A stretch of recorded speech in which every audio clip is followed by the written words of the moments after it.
Frida McFadden'ın 2022 tarihli romanından uyarlanan Hizmetçi, erotik gerilim, Saw tarzı psikolojik ve kanlı korku, aile draması, feminist eleştiri ve bolca kara mizahın tuhaf bir karışımı.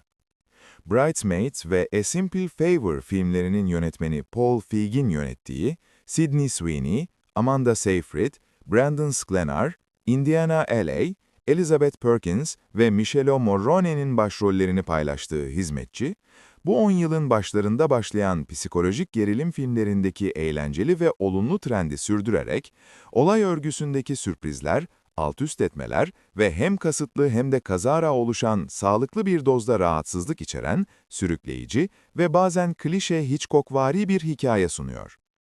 Millie, son kuruşuna kadar hapiste olan ve sokaklardan ve hapisten uzak durmak için her türlü işe muhtaç bir şartlı tahliye mahkumudur. Muazzam bir şans eseri, son derece zengin Winchester ailesinin, anne Nina, baba ve teknoloji devi Andrew ve sessiz somurtkan kızları Cecilia'nın yanında hizmetçi olarak bir iş bulur.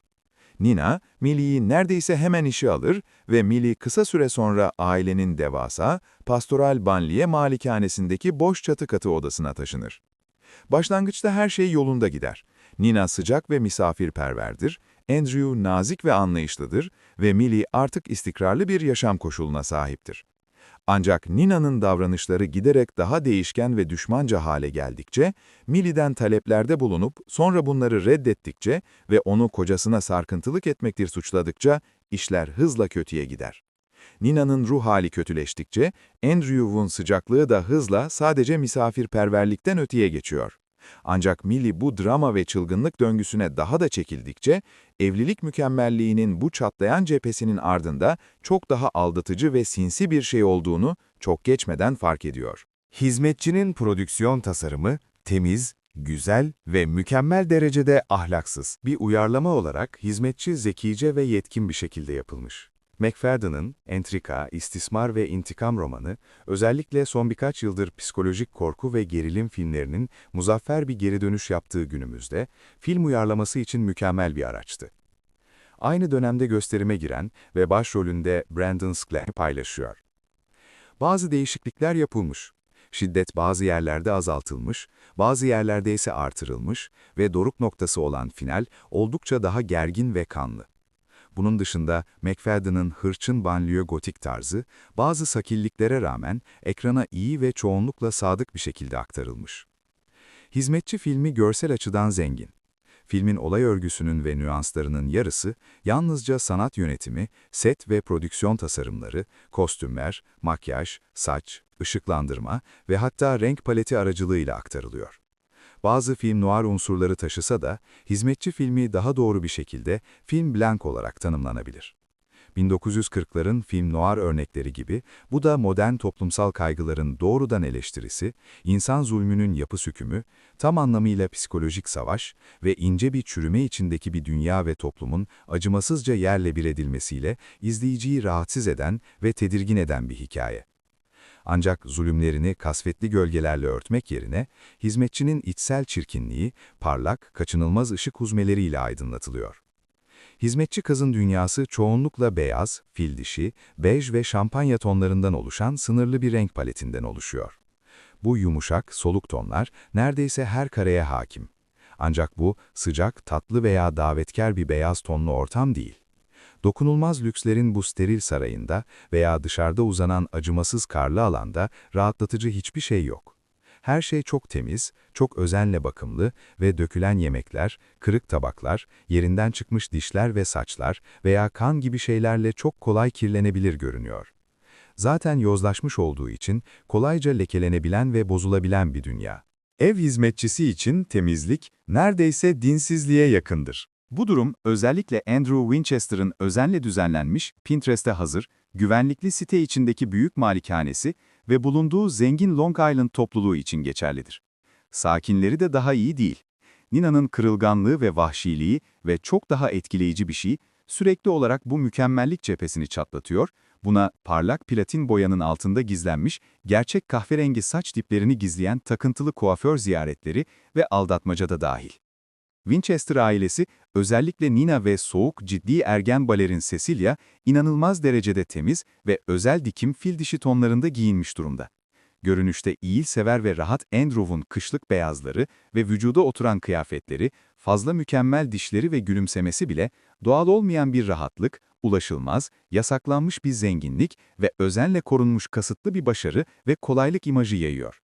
Bu açık renkler, Millie ve yaşadığı dünya ile tezat oluşturuyor. Bu dünya daha koyu, toprak tonlarında, mavi, siyah ve kahverengilerin hakim olduğu, kıyafetlerin kirlendiği ve iyi oturmadığı, saçların zorunluluktan doğal ve ürünsüz olduğu, arabaların kabul edilebilir yaşam alanları oluşturduğu, fast food'un bir ziyafet olarak görüldüğü ve 20 doların nadir bir lüks olduğu bir dünya. Millie, Winchester'ların dünyasının pürüzsüz yüzeyindeki bir iğne çizik gibidir. Ve bu bilinçli bir tasarımdır. Beyaz ve altın renginin yanı sıra kırmızı da bu yozlaşma yerinde önemli bir vurgu rengi olarak yer alıyor. Bu yalnızca yüzeyin altında gizlenen veya filmin bitiş çizgisinde bekleyen kan dökülmesine ve şiddete değil, aynı zamanda hayatta kalan karakterleri bekleyen tutku ve arınmaya da işaret ediyor.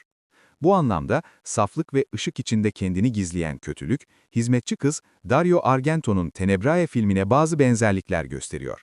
Parlak, modern, güneşli Roma baharı, beyaz, şık mimarisi ve pastel tonlarında özenle ütülenmiş en güzel kıyafetleriyle temiz yüzlü oyuncu kadrosu, kontrolden çıkmış çılgınlığı, aldatmayı ve kan dökülmesini sergileyen boş bir tuval görevi görüyor.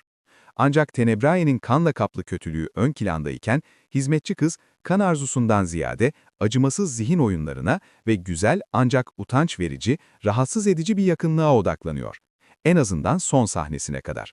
Amanda Seyfried ve Brandon Sklenar hem kalıpların dışına çıkarak hem de kalıplara uyarak neşeyle rol yapıyorlar. Tıpkı The Housemaid'in gösterişi, ihtişamı, temizliği ve üst sınıfın kusursuzca düzenlenmiş mükemmelliğini acımasızca ve neşeyle altüst etmesi gibi, filmin oyuncu kadrosu da rollerine aynı neşe ve keyifle dalıyor. Özellikle de hem alışılmışın içinde hem de dışında oynayan oyuncular. The Housemaid ve baş karakterleri çifte altüst etme konusunda ustalar. En belirgin örnekler Hollywood'un ebedi altın çocukları olan Amanda Seyfried ve Brandon Sklenar'dır. Her zamankinden tamamen farklı arketip karakterleri canlandırıyorlar. Ancak bir şekilde yer yer onları olduğu gibi oynuyorlar. Sonsuz genç ve melek gibi görünen Seyfried, genellikle saf kalpli, naif veya komik derecede boş karakterleri canlandırmasıyla tanınıyor. Nihayet, gerçekten dengesiz ve dinamik bir karakteri oynama şansını yakalıyor. Çocuksu tavırları ve geniş aralıklı, büyük gözleri, Nina'nın karakterinin tehditkar, değişken çılgınlığına çok yakışıyor ve altında yatan daha büyük derinliğe işaret ediyor. Benzer şekilde, son zamanlarda Hollywood'un en yeni kahraman yakışıklısı olarak kendini kanıtlayan Sklenar, Seyfried gibi çoğunlukla iyi veya ayakları yere basan karakterleri canlandırıyor, alışılmış çekiciliğini daha sinsi ve doğal olmayan bir şeyle değiştiriyor. Michelle Mulroney ve Hollywood efsanesi Elizabeth Perkins de benzer şekilde sırasıyla belirsiz bir şekilde ürkütücü, taş gibi ve az konuşan İtalyan bahçıvan ve Andrew'un nefis derecede kötü annesi olarak parlama şansını yakalıyorlar.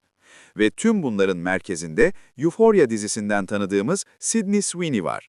Delilik denizinde batmış, dünyevi bir çapa gibi duran, sadist kahramanlık anlayışıyla filmin gerilimini ve arınmasını sağlayan karanlık bir karakter.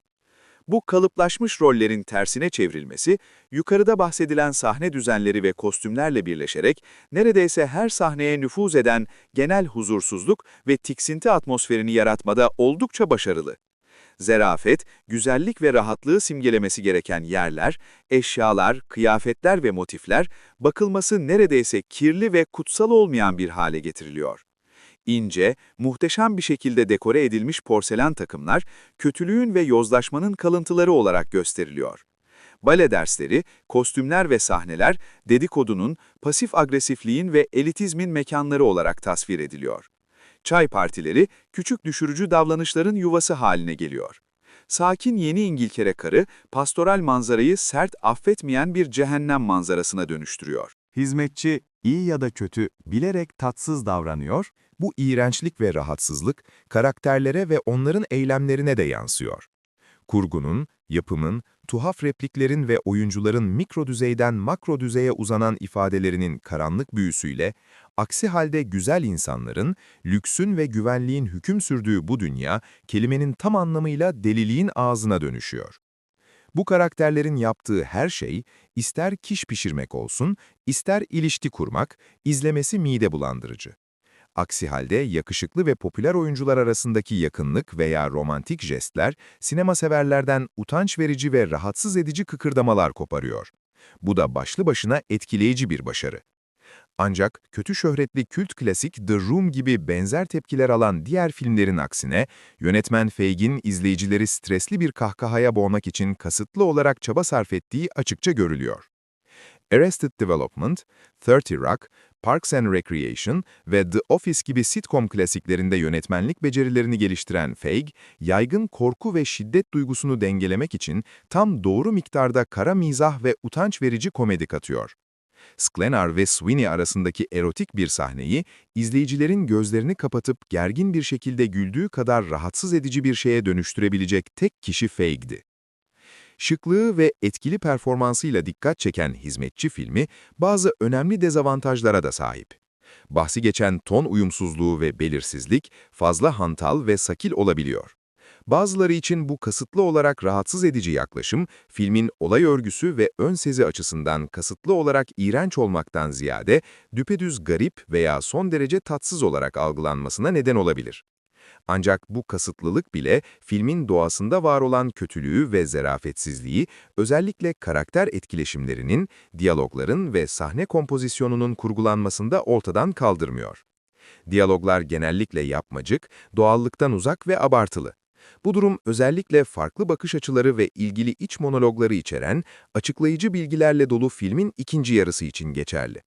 Tüm bunlar, bazı beceriksiz repliklerin söylenmesi, garip sahne yerleşimleri ve kasıtlı olarak dengesiz bir tasarım dokunuşuyla birleştiğinde, hizmetçiyi izlemeyi acı verici hale getirebiliyor ve bu her zaman iyi bir şey olmuyor. Feigin, ekibinin veya oyuncu kadrosunun kasıtlı olarak güldürmeyi hedefleyip hedeflemediğini anlamak zor olabiliyor ve bu da tonlama açısından büyük bir uyumsuzluğa yol açıyor. Hizmetçi Kız, 2020'ler için, Stepford eşlerinin 1970'ler için olduğu gibi ancak daha da yıkıcı, yeniden yapılandırıcı ve garip bir şekilde güçlendirici bir yaklaşıma sahip. Modern çağın banliyö gotiği. Ancak oldukça rahatsız edici ve bazen acı verici derecede garip olsa da, Hizmetçi Kız tüm kusurlarına rağmen bariz ev içi zulmünü aynı derecede acımasız bir komedi ve tuhaflıkla dengeliyor. Sonuç olarak hem utanç verici hem de arındırıcı bir film ortaya çıkıyor. Hizmetçi filmi 19 Aralık'ta sinemalarda gösterime giriyor.